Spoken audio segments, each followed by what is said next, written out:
श्री स्वामी समर्थ. आज आपण बनवणार आहात दाल बाटी. दाल बाटी खानदेशात प्रसिद्ध असणारी रेसिपी आहे आणि आपल्या महाराष्ट्रात बी आता रेसिपी ही प्रसिद्ध होत आहे. तर मी आज दाल बाटीची रेसिपी आज तुम्हाला सांगणार आहे. त्यासाठी लागणारे साहित्य, तर मी 2 वाटी गव्हाचं पीठ घेतलेलं आहे आणि अर्धी वाटी रवा घेतला. जर गव्हाचं पीठ जर रवा असेल तर रवा हे आपण स्किप करू शकता. आणि 1 चमचा हळद, चवीनुसार मीठ, 3 चमचे तूप घरचं आणि चिमूटभर सोडा आणि 1 चमचा ओवा. चला तर मग आता आपण पीठ मळण्याची प्रोसिजर पाहू. तर गव्हाचं पीठ घेते मी हे 2 वाटी. ह्याचं पीठ थोडंसं घट्टसर मळावं लागतं. रवा,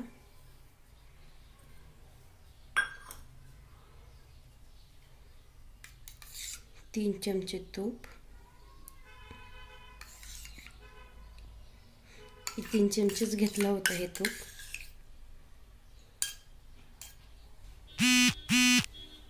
3 चमचे दही,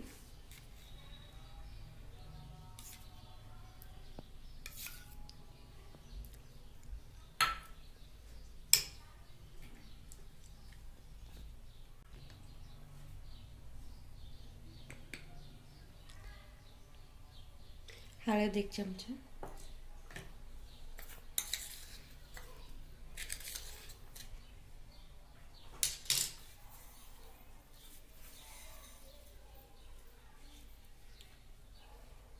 मीठ हे मी चवीनुसार घेत आहे,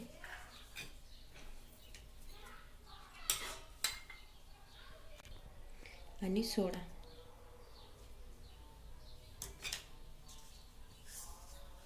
आणि 1 चमचा ओवा मी हातावर क्रश करून घेते. आणि आता थोडं पाणी, आधी हेच मळून घेऊत आपण साहित्य. हे सर्व आपल्याला एकजीव करून घ्यायचं आहे. हे असा घट्टसर असा गोळा झाला पाहिजे. हे सर्व साहित्य आता एकजीव झालेलं आहे. तर मी पाण्यात थोडंसं मळत घट्टसर ह्याचं करून घेते. ह्याचं आपल्याला खूप घट्ट मळायचं आहे, जेणेकरून बाटी आपली मस्त फुलते.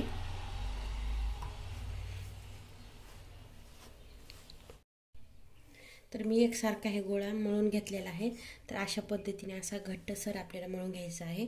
तर ह्याला मी आता 15-20 मिनटं भिजवून घेते ह्याला, आणि नंतर आपण बाटी तयार करून ठेवू. तर आपली पीठ भिजलेलं आहे 15-20 मिनटं. चल पाहू, घट्ट झालेलं आहे. मळून घेऊ.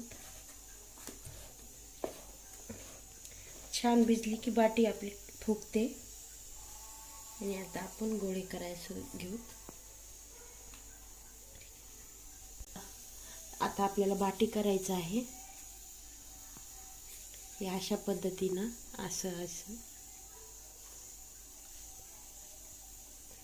गोल नाही जास्त करायचे आहे. थोडेसे असे क्रॅक येऊ द्यायचे आहेत, त्याने करून हवा बाहेर जाते.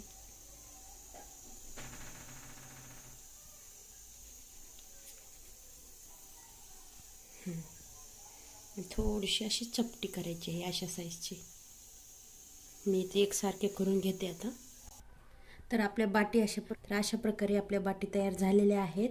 तर आता मी इडली पात्रामध्ये वाफ करून घेणार आहे 15-20 मिनटं.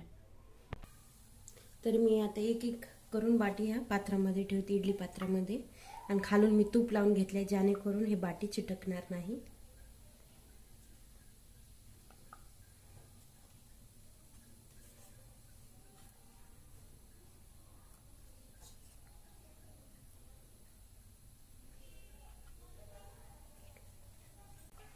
तर आता मी इडली पात्र त्यामध्ये ठेवले आहे, पाणी हे ठेवलं आहे आणि गॅस पण चालू केलेला आहे.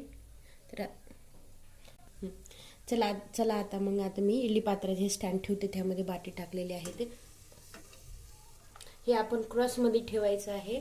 इथं 3 छिद्र आले आहे, तर हे बिना छिद्राचे तिथं ठेवायचे, जेणेकरून ह्याची वाफ इथे जाते. असं क्रॉसमध्ये ठेवायचं आहे हे अशा पद्धतीने. चला आता हे 20 मिनिटं स्टीम करून घेऊ. तर 20 मिनिटं मी वाफळून घेतलेले आहे. तर आता बघते मी ते वाफळले आहेत का नाही ते. तर मी चाकू टाकून बघते, जर साप निघाला तर आपले हे वाफळून झालेले आहे. तर पाहू शकतात आपण, थोडं पण पीठ चिटकले नाही आहे, म्हणजे वाफळले झालेले आहे. तर 5 मिनिटं असंच ठेवते, थंड होऊ देते.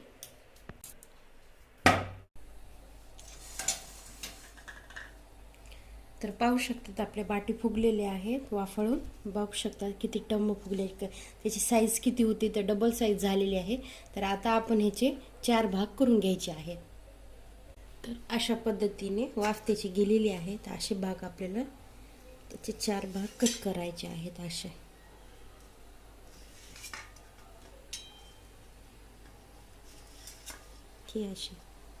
अशा पद्धतीने आपण असे पाहू शकतात किती फुगलेली आहे, मस्त जाळीदार झालेली आहे.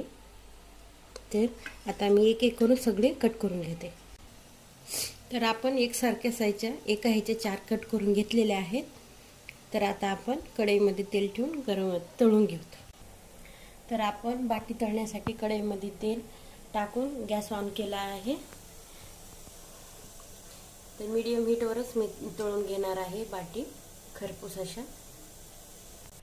तर आपलं तेल आता तापलेलं आहे. तर मी थोडंसं तुकडं टाकून बघते तेल गरम झालेलं आहे का नाही ते.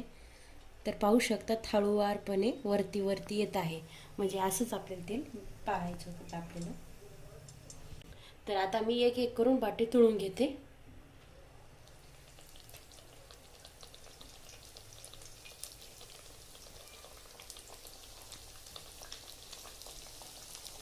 तुम्ही ह्या बाटी तेलात तुपात दोन्ही पण तळू शकतात. मी तेलात तळते आहे.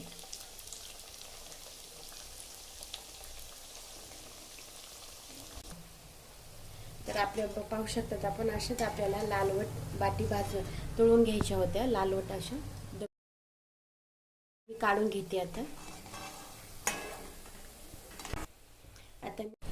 तर अशा पद्धतीने आपण सर्व बाटी तळून घेतलेल्या आहेत.